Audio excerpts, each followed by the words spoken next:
All right, welcome everyone. Welcome, one and all to Impolite Company on the www.gcpr.live network, where we defy that old adage, the adage that you're not supposed to talk about religion and politics in polite company.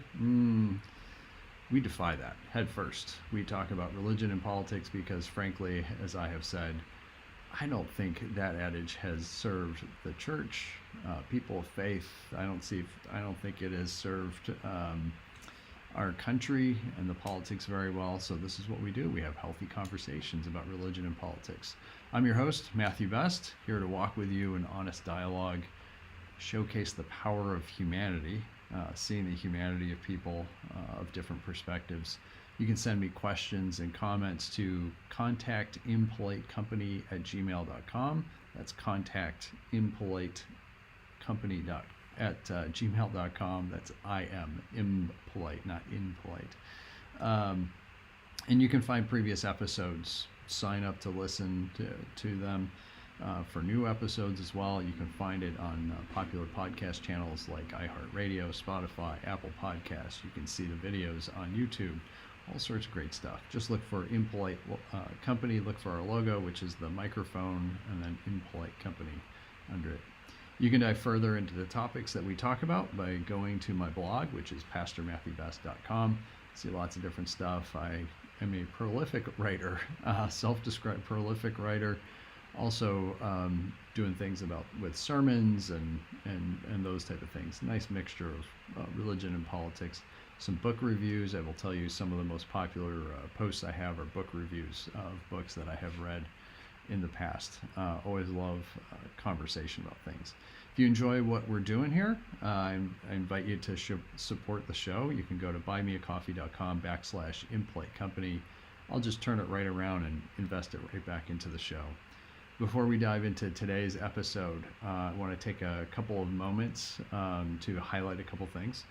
You can show some love to Christ Lutheran Church in Harrisburg, Pennsylvania, here in the heart of Allison Hill, which is one of the most economically challenged sections of the eastern half of Pennsylvania, easily.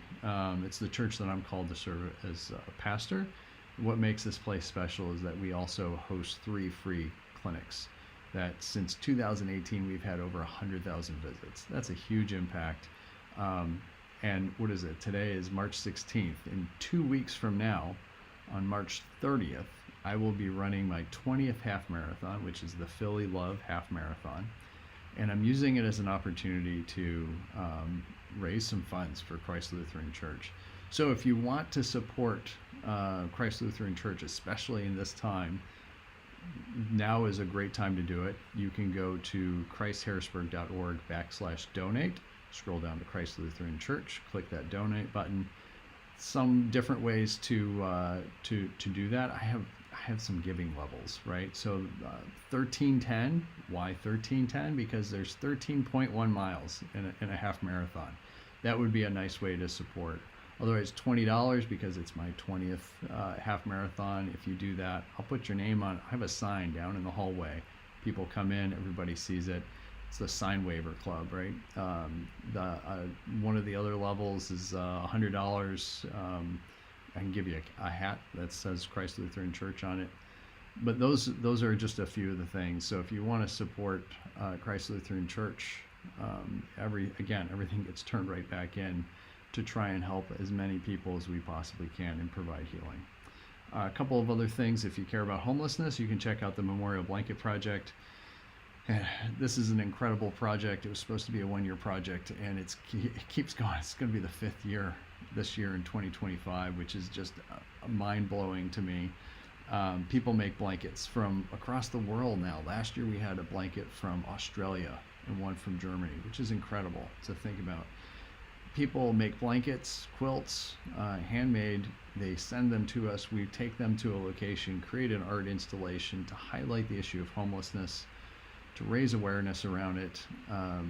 We do this over the course of a day. We do a podcast with it, and then we hand the blankets all out. Whether they go directly, we're directly handing to people who are experiencing, are unhoused, or we work with agencies that work with them and make sure that all of the blankets go out. It's amazing. Over 1,000 blankets every year.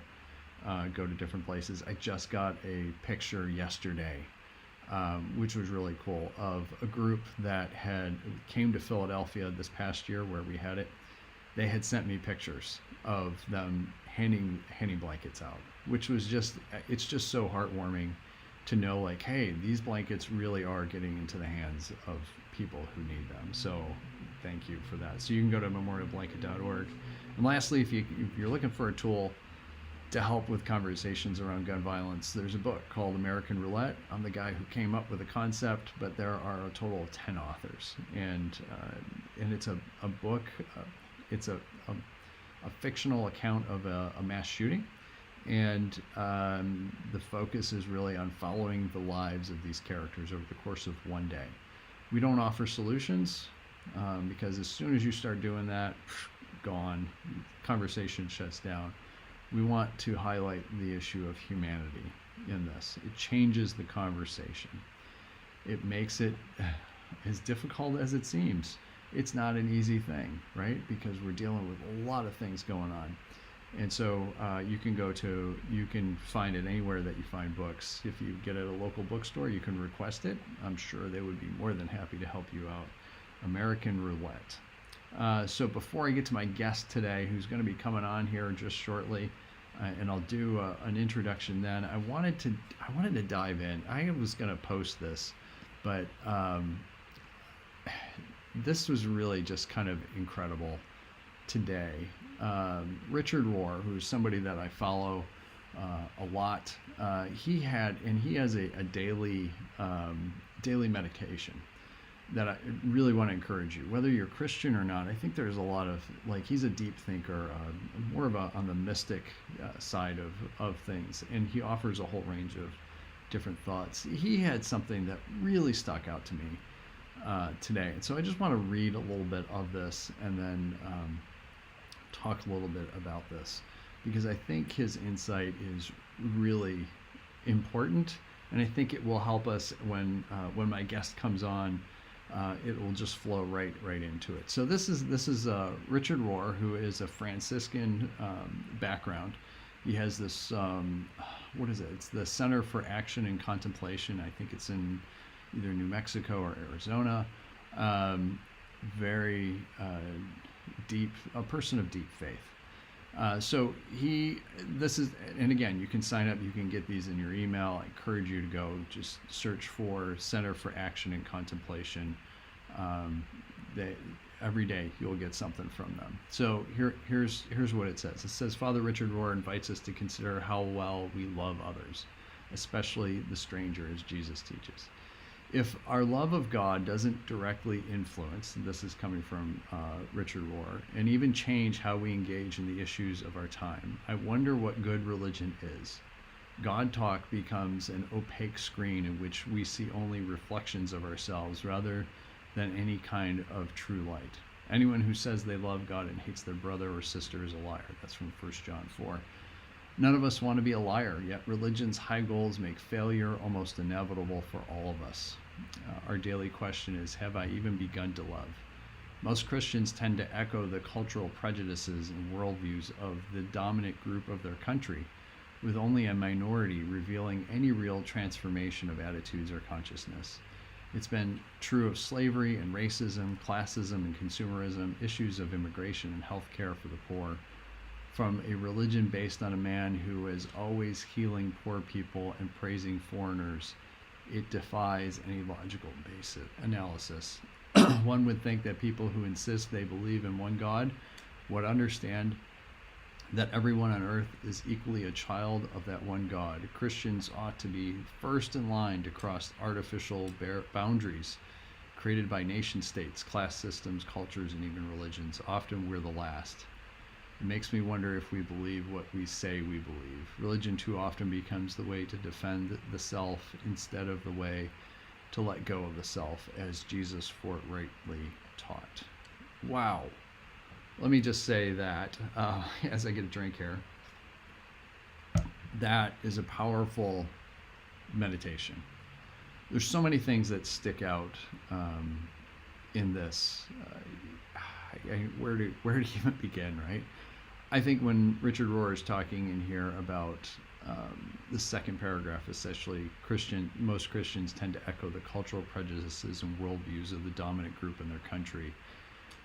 Ooh, boy, I think we see that in a lot of ways. I think this is where the idea of Christian nationalism really kind of plays its role in this sense of these prejudices and worldviews of the dominant group, or at least a dominant way of thinking in that. Even if it's not the majority, it has this kind of dominating principle to it.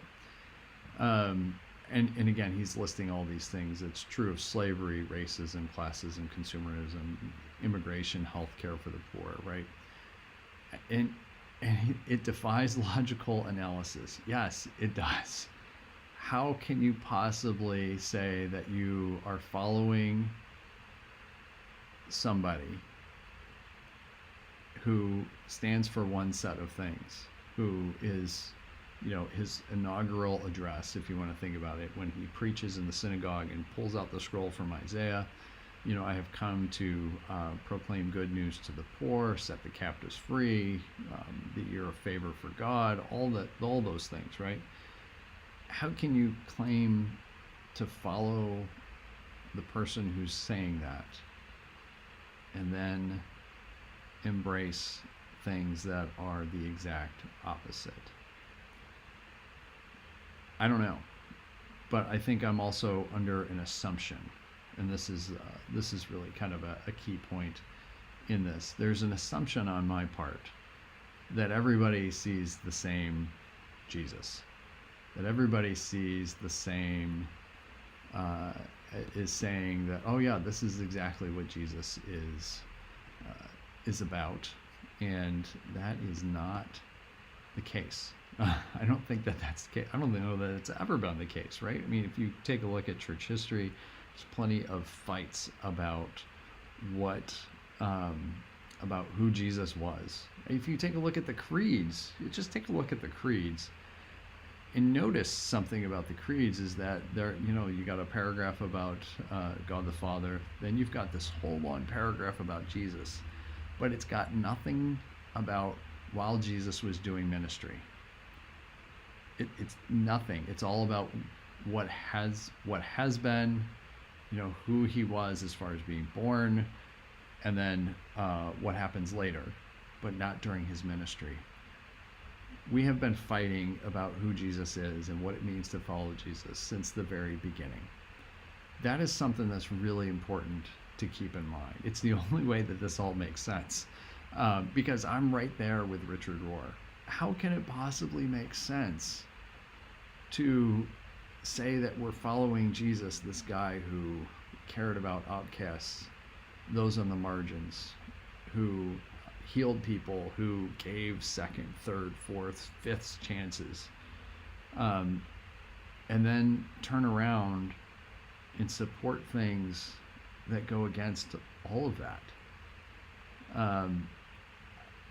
Right? This becomes really difficult. The last paragraph that Richard Rohr had in here, one would think that people who insist they believe in one God would understand that everyone on earth is equally a child of that one God. There's an assumption in this, right? Because people have their beliefs about God, and oftentimes, if you want to understand someone's belief about God, my experience has shown that you can see that based on how they are, how they interact with other people, and then you get a sense of what their belief about God is. So anyway, I wanted to share that a little bit, and just it just struck me in that. And I want to welcome my guest, who is now here, Adam Friedman. Thank you so much for being here, Adam. It's so great to have you here. Oh, absolutely. I'm really excited to have this conversation. Let me do an official introduction of you to do it properly here. So today I am welcoming Adam Friedman, who is Interfaith Alliance's organizing and elections strategist. Adam is an organizer and advocate based in Washington, D.C. Adam first got involved in advocacy through the Reformed Jewish Youth Movement before co-founding Team Enough, Brady United's Youth Initiative, and Team Enough's lobbying collective programs. Before starting at Interfaith Alliance, Adam organized political campaigns in Virginia. He currently oversees democracy and voting rights policy work at Interfaith Alliance, in addition to managing Interfaith Alliance's field initiatives and affiliate network. He is dedicated to building power across movements in opposition to white Christian nationalism in the United States, and cites his Jewish values as the root of his justice work. Adam, thank you so much for being here. What I was talking about with folks was I get a daily email meditation from Father Richard Rohr. I don't know if you're familiar with him or his work, but today's meditation really hit me, and it was really this idea of I'll just read one paragraph on this. He said, most Christians tend to echo the cultural prejudices and worldviews of the dominant group of their country, with only a minority revealing any real transformation of attitudes or consciousness. It's been true of slavery and racism, classism and consumerism, issues of immigration and healthcare for the poor, from a religion based on a man who's always healing poor people and praising foreigners. It defies any logical analysis. And I just was talking about this whole idea in a broader sense, even of, to be faithful and to say that, hey, I'm going to be whatever faith it is, and then to act in a way that seems at least incongruent with that. It boggles the mind. And I also was talking about this idea that it's also an assumption on my part that what I believe about what it means to follow God, everyone else who is claiming, a certain faith, obviously they must clearly believe the same thing about Jesus, about God, about whoever the case may be. And that's a bad assumption. It's just, this is where we have variety, right? Yeah.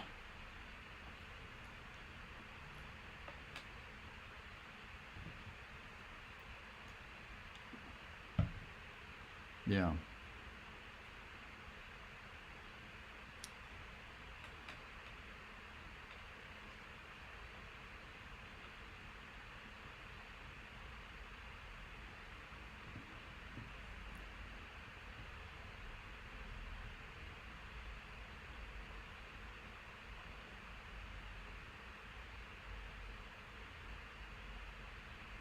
Yeah. Yeah.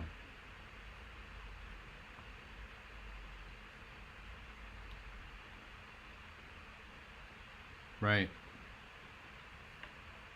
Yeah.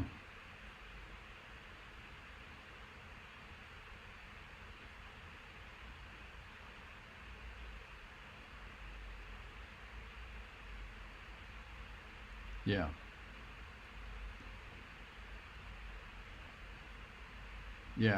Yeah. This is every passing day, the complexity of humanity just keeps revealing itself, right? Because there's not nice, easy answers, really, for hardly anything. Yeah, there are easy answers for some things, and this is where I think we oftentimes make a mistake, whether we're talking about religion or politics, in the sense that when something isn't working right, our first instinct often ends up going to, well, let's find a technical or technological fix for this. And what the problem that does is it's putting more on technical and technological fixes than what should be. It's unfair to them, because what we're oftentimes dealing with is this is a human challenge or a spiritual challenge or an emotional challenge or whatever the case may be. And it's not to say that there aren't important places for technical fixes and technological fixes. They have their place and they can add so much, but to then kind of put that over everything, it it creates more problems than it solves with that. No, I've heard of it though.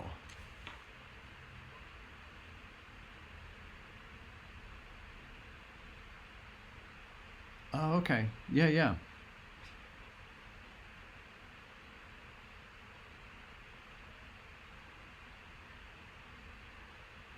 yeah.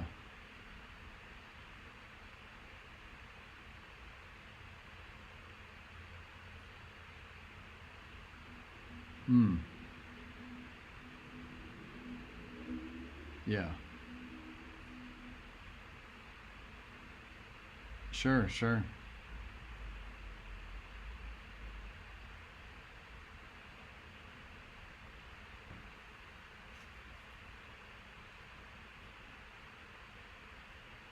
Yeah. Yeah, it's reminding me right now the book that I'm reading is Why Politics Fails by Ben Ansel. And he has some of that in there, right? He's talking about democracy specifically. And I'm not too far in, maybe 100 pages at most. And he's using the example of the Brexit vote in Britain and how that went on for a couple of years without a solution, right? They had the referendum, and then the problem was Parliament figuring out what to do with that referendum, right? And so like Parliament brought in Ben and they brought in a couple of other folks who were experts in whatever it is that they do, and how to decide things. And it was like the cycling is the term that he uses, the cycling, because there were too many options as opposed to having two, and so it never ended up being kind of, and there was so much polarization that people were strategizing how they were voting in order to not get certain things. And so like I just get this same kind of sense of like so many people were looking for a technical answer when, well, this is not a technical problem. You know, this is a an identity problem. This is a human problem, a spiritual problem. What does it mean to be British problem? That type of thing. And they were they were never addressing that. So Adam, I want to jump in, and for folks that are not familiar with Interfaith Alliance, maybe you can give us a quick summary. Who is Interfaith Alliance, and what do you all do?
Yeah, that's great. That's powerful. And we met in the fall of this past year.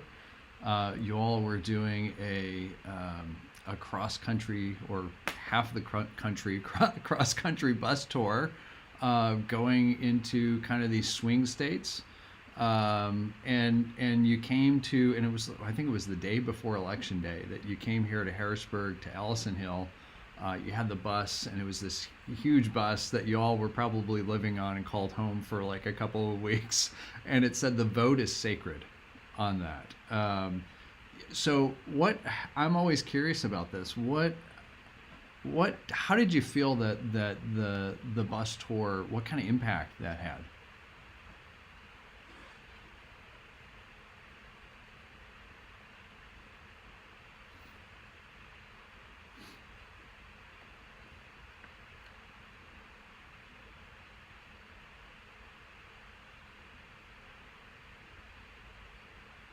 I bet.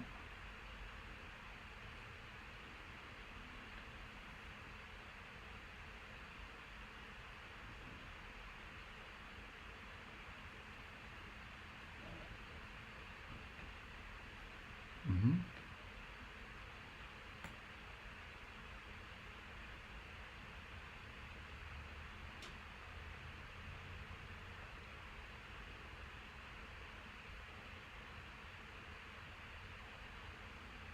Yeah.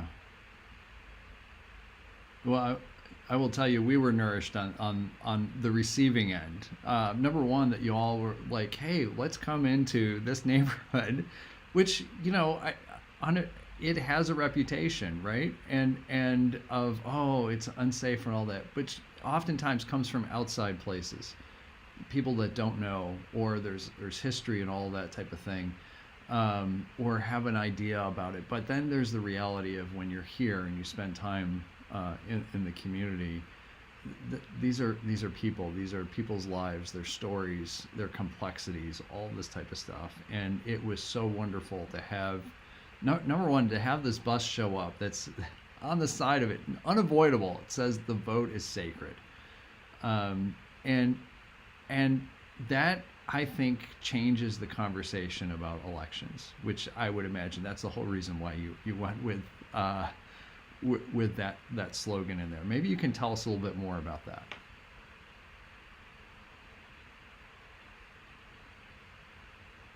Yeah, yeah.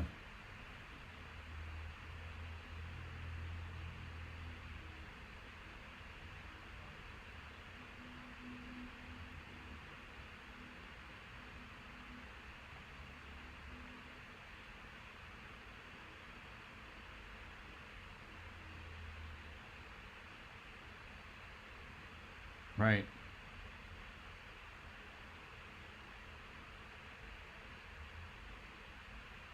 Mm. Yeah.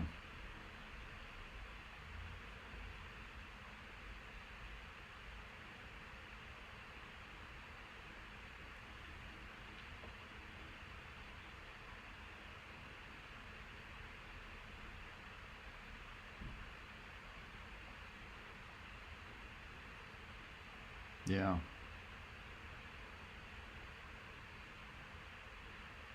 Yep.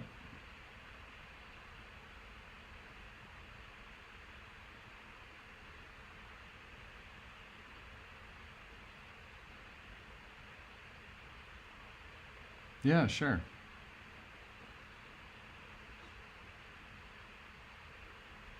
Mm.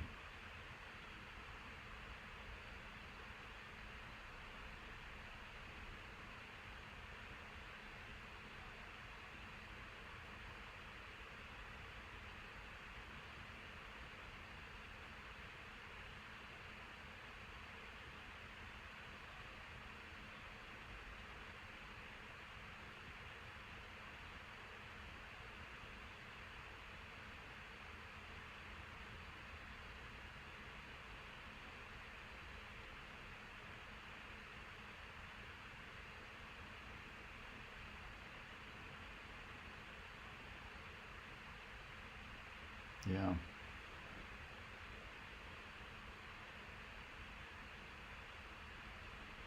Yeah.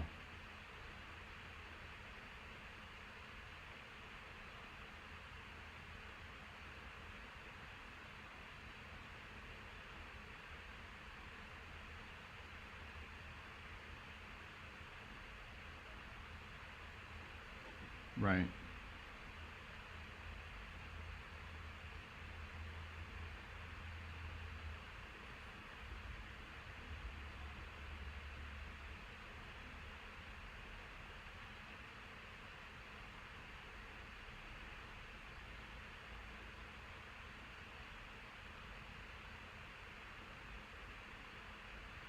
Sure. Right.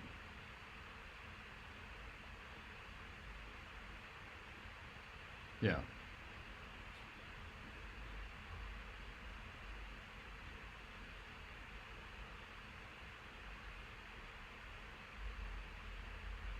Yeah. Right.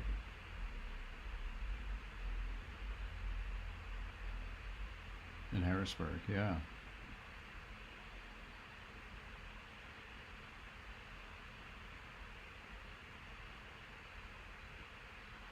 Hmm. Yeah.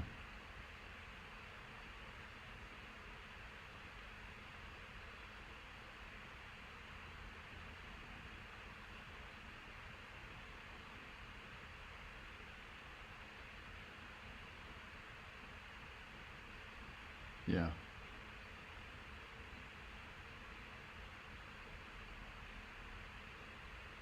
Yeah. This is also striking me.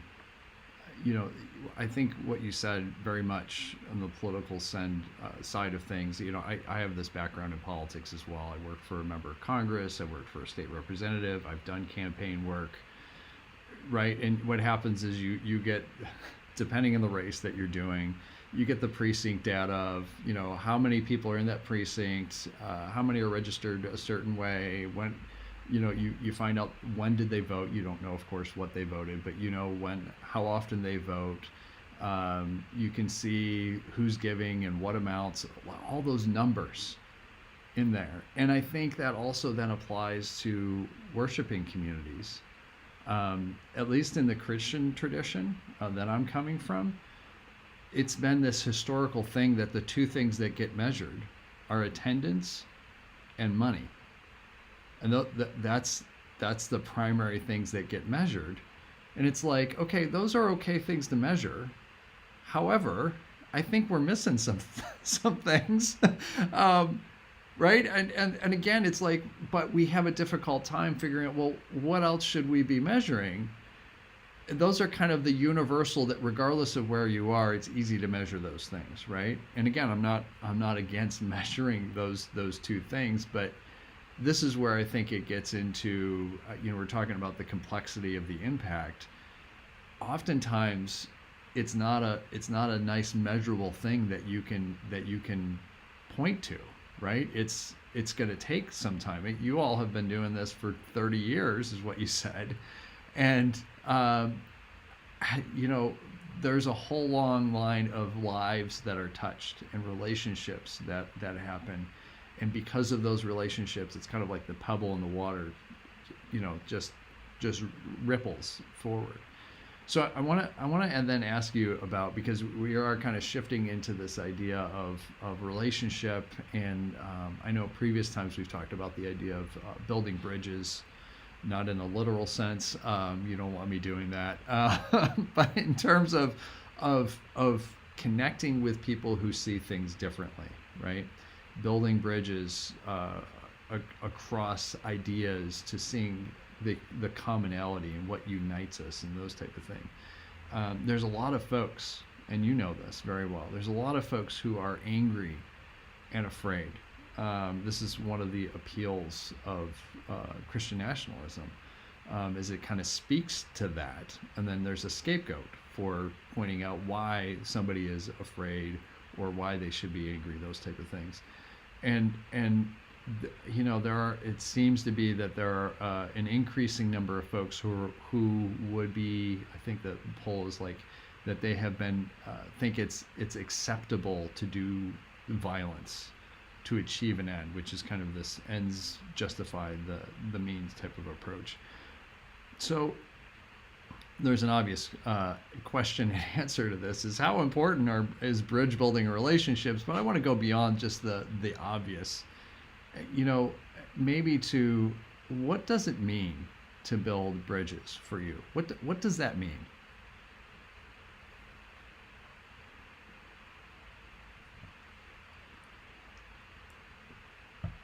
Mm. Okay.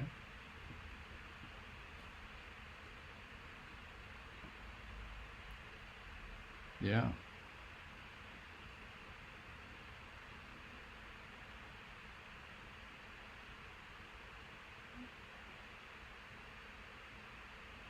Mm. Wow. Yeah.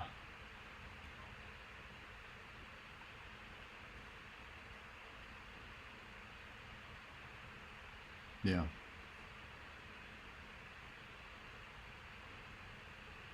Yeah.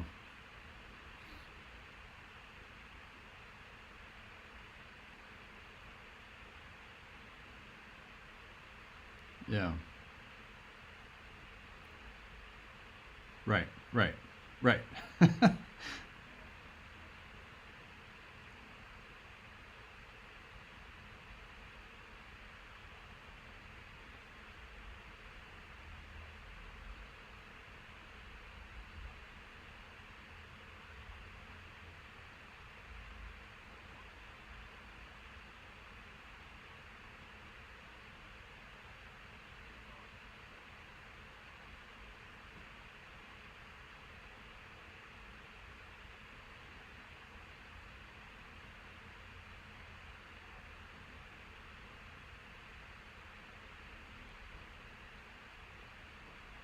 Yeah. Right. Yeah. Right. Yeah.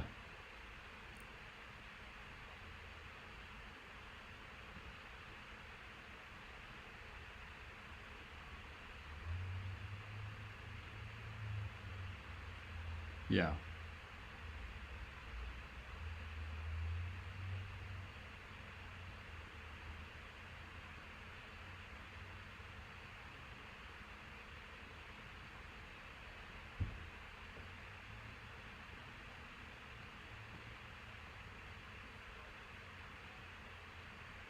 Yeah.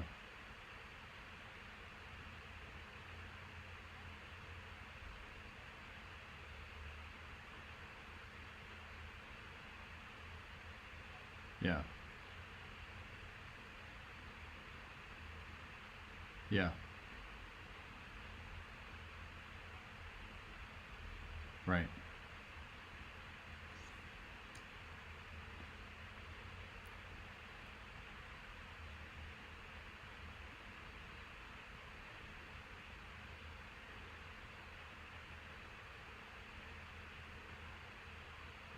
Right.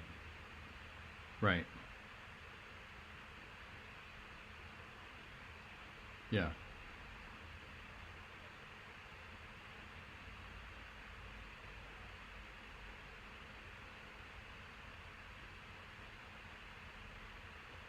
Yeah.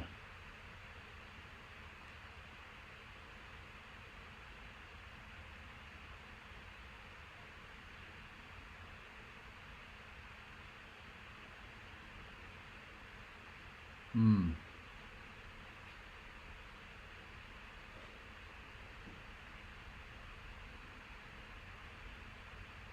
Yeah.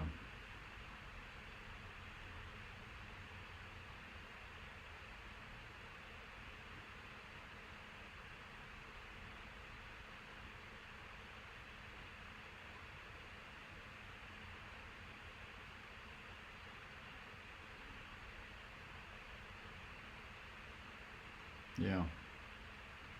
Yeah. No, no, that was, I did not interrupt you, believe me. Because I'm, I've been sitting there going, yeah, that's exactly right. It's reminding me of a professor that I had back in college, way back in the last century, which I sound really old now. Um, uh, but this was a political science professor, and he said the reality is there are no Democrat or Republican ways to collect trash, right? That's kind of the idea of what you're talking about is, look, the trash has to be collected. There's not a there's not an ideological answer to collecting the trash. So, there's some practical things like, hey, the trash needs to be picked up. It needs to be picked up on a regular schedule. There needs to be a truck. There needs to be someone who's going to do it. None of that gets into an ideological, or it shouldn't. I mean, I guess somebody could turn it into an ideological type of thing, but the reality is, hey, here's something that the community has said there's a need. let's work together to figure out the best way to do that, knowing it's not going to be perfect. But hey, there's some things that we can probably, that don't get into the level of identity, that don't get into all that type of stuff. The other thing that I heard you talking about, and I've talked about this before, is the idea of taking issues from this abstract in the ether type of thing, where that's where the tweets are, that's where the bumper sticker logic, that's where the arguments on Facebook happen, and all this, where I just pick an issue. It doesn't matter what it is, whether we're talking about abortion or immigration or LGBTQ rights or whatever the case may be. When it's this abstract thing, then people get really like fired up, and they get angry, and it's almost like kind of road rage, but for issues, that depersonalized type of thing. But then all of a sudden, if you bring those down from abstract into, immigration isn't this abstract thing, it's so and so that we both know, and that maybe goes to our house of worship, or that works in the grocery store, whatever the case may be, lives down the street, or whatever the case may be, and now all of a sudden it gets more complex, right? It's messier, because now there's somebody's story involved in this. And there aren't just nice, easy stories out there. I've never come across someone who's like, oh yeah, A and then B, and that's it. There's a lot that goes into it, just like any of us, right? I mean, we all have our own stories, and they're all complex, and they're messy, and it's kind of like you got A and B, and the arguments that happen on the internet have a nice straight line that connect the two. But when you start talking about actual people's lives, that line goes all over the place, right? It's the squiggly, and it's just a mess. That's what I'm hearing in that. So yeah, I love your answer to that. It was not rambling, believe me. So I want to talk a little bit about, because this kind of relates to white Christian nationalism. I think it relates to a lot of other things about how religion can be used. And it's been used, a lot of different religions, they all can be used in either healthy or unhealthy ways. They can be used to divide, restrict, impose, those type of things. And the other focus seems to be more of like a love of neighbor, a breaking down of barriers. And again, I'm giving you kind of a range of maybe extremes on that. How much do you think this is grounded in how people see their sense of the divine, like this projection? Does that question make sense? Yeah. So I have this theory that if you want to understand what people actually believe about God, then take a look at how someone is treating other people, because it will it's our projection of how God has treated us, is how we then go and treat other people. So it's almost this kind of mixture of how. So in a sense, it's kind of like when we read whatever the Holy Scriptures are for whatever faith. How are we putting ourselves? How much of ourselves are we putting into this, versus what are we hearing? And this is kind of going back to kind of the original thing that I was talking about with how can somebody say that they're following this, and then do something that seems, at least to an outside observer, to be completely opposite and maybe in conflict with what was just said. Is that helpful at all?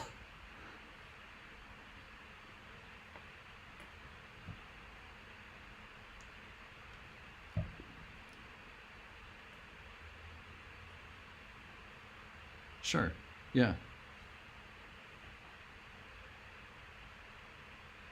Hmm. Yeah.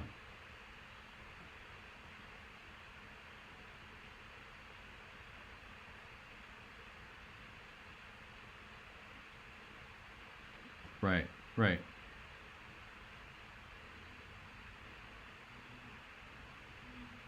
Yeah. Yeah. Right.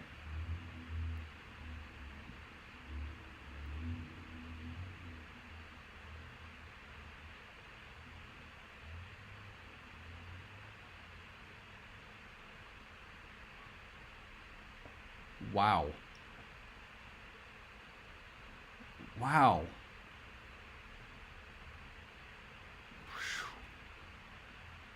Yeah.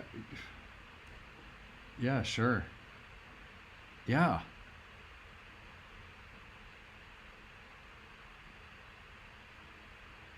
Wow.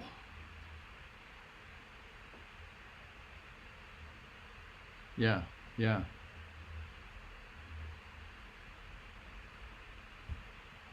Hmm.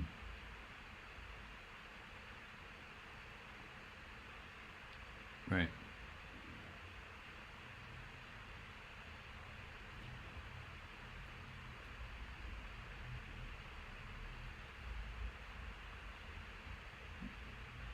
Yeah.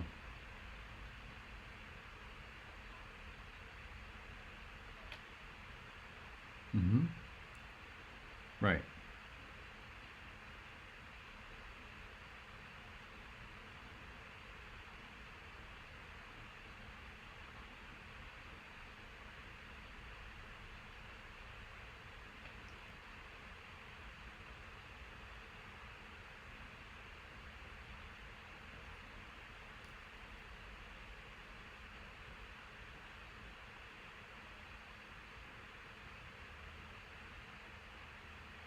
Mm-hmm.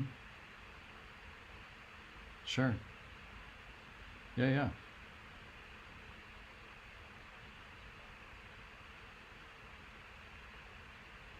Mm. Oh yeah.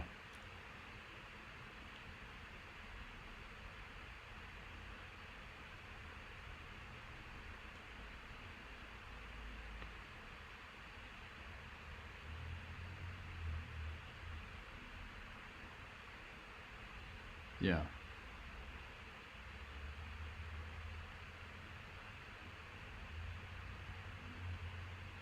Yeah. Sure. Sure.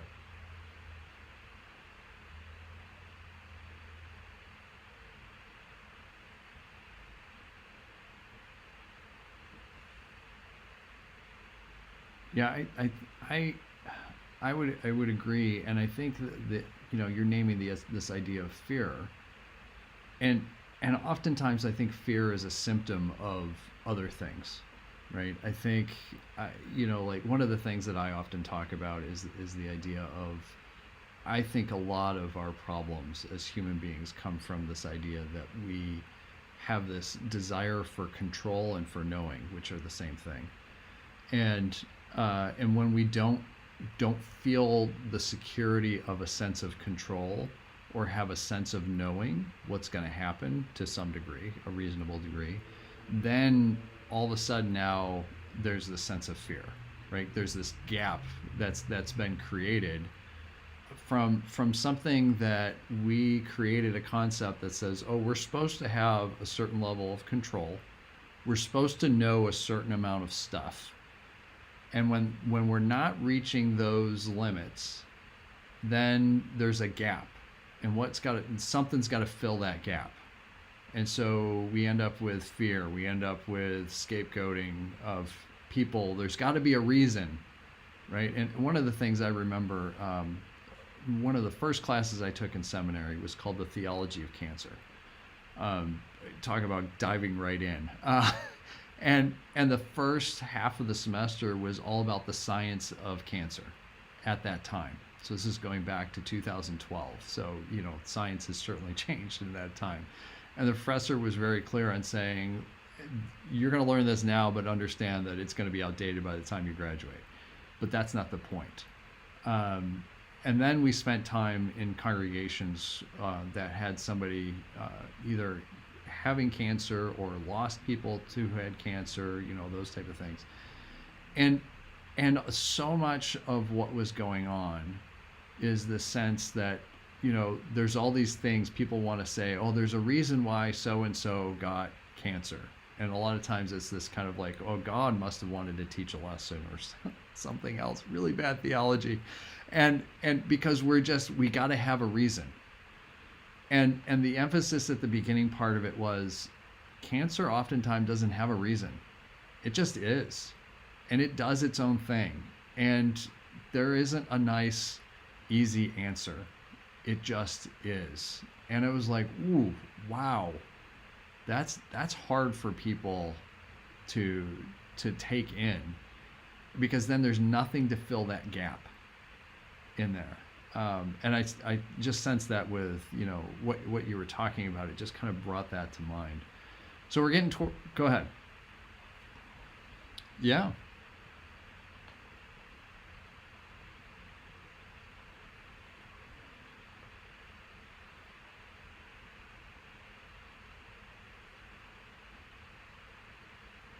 Yeah.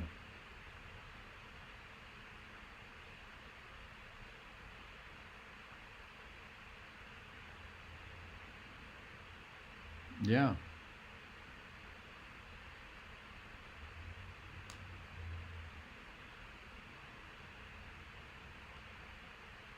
Yeah.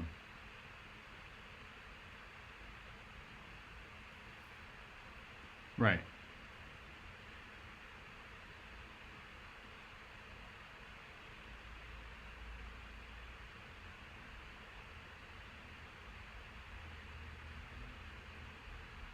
Mm-hmm.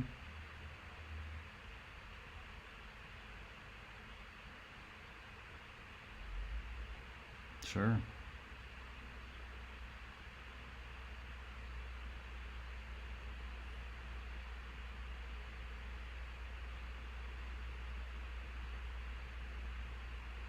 Yeah.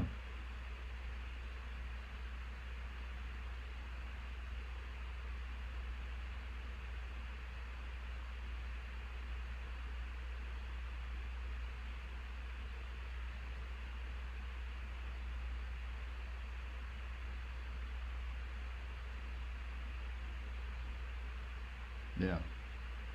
Yeah.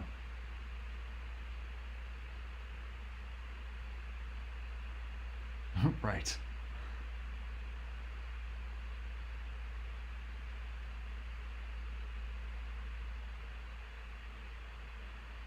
Yeah. Yeah.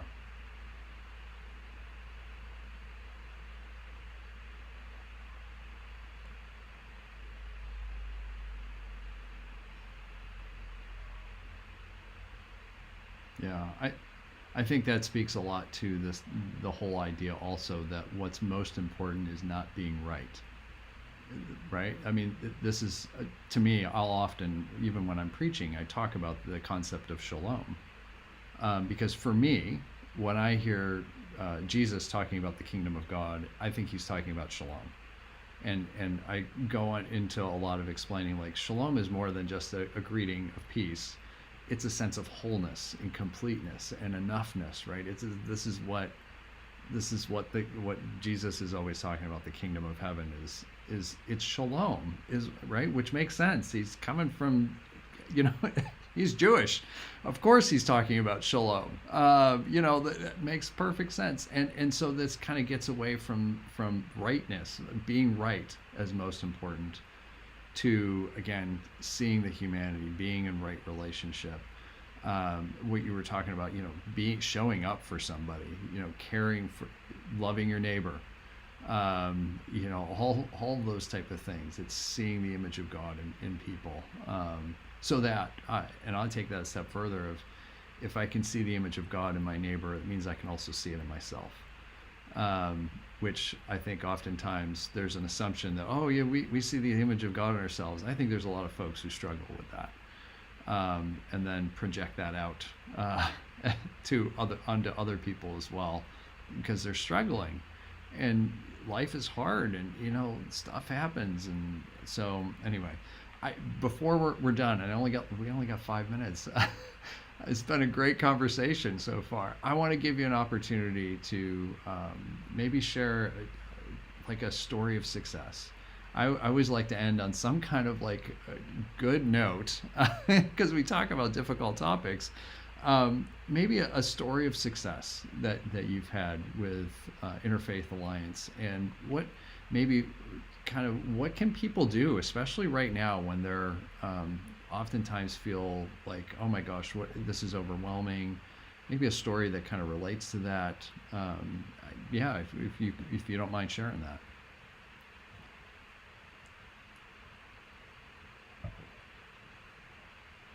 Yeah.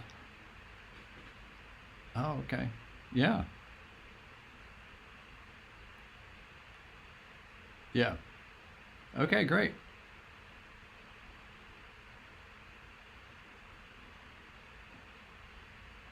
Yeah.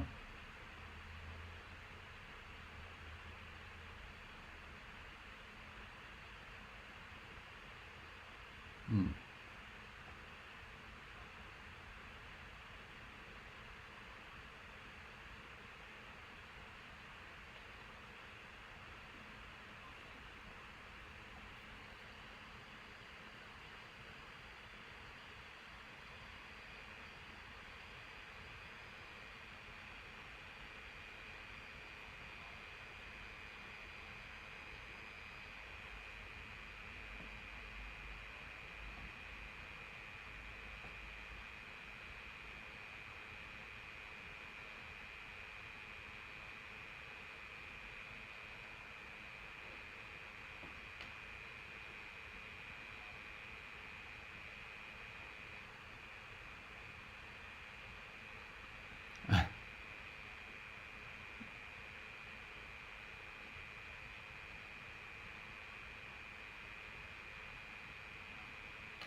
Mm-hmm.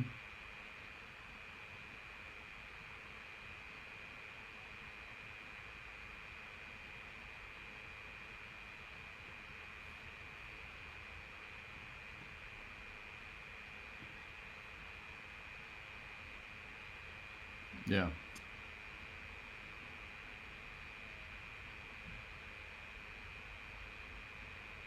Mm.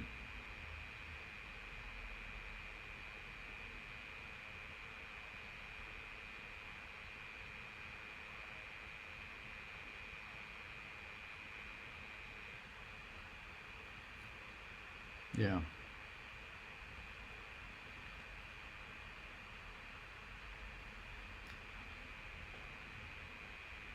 Yeah.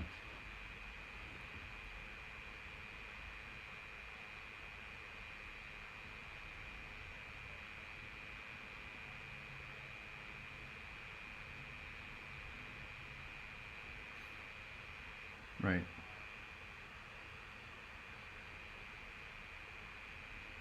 Yeah.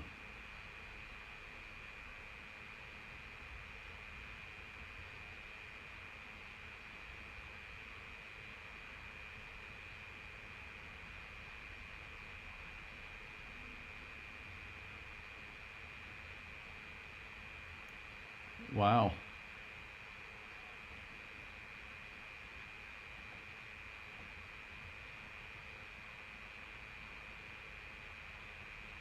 Yeah.